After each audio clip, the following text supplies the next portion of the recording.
সবাইকে স্বাগত। আজকে আবারও নিয়ে আসলাম নতুন একটি ভিডিও, যেখানে আমি একটি ফ্লোরাল থিমের ফ্যাশন ইলাস্ট্রেশন করে দেখাবো। এখানে আমি একটি অর্কিড ফুলের থিম থেকে একটি ফ্লোরাল ফ্লোই গাউন তৈরি করেছি। পোস্টার কালার ব্যবহার করে আমি ফুলের শেডিং গুলো দিয়েছি। এখানে আমি চেষ্টা করেছি ন্যাচারাল লুকটা রাখার জন্য।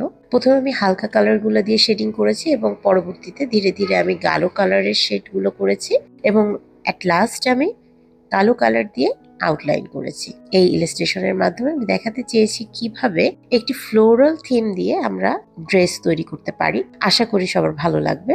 প্রতিটি ব্রাশের স্ট্রোকে চেষ্টা করেছি ফ্যাশন ও প্রকৃতির সৌন্দর্যকে একসাথে তুলে ধরতে। এই ধরনের ফ্লোরাল থিমের ড্রেসগুলো এবং ডিজাইনগুলো পুরো আর্টওয়ার্ককে করে তোলে আরো জীবন্ত এবং আকর্ষণীয়। ভিডিওটি যদি আপনাদের ভালো লেগে থাকে তাহলে অবশ্যই লাইক কমেন্ট করতে ভুলবেন না। এরকম সুন্দর সুন্দর ভিডিও পাওয়ার জন্য স্কেচ লাইনের সাথে থাকুন। ধন্যবাদ সবাইকে।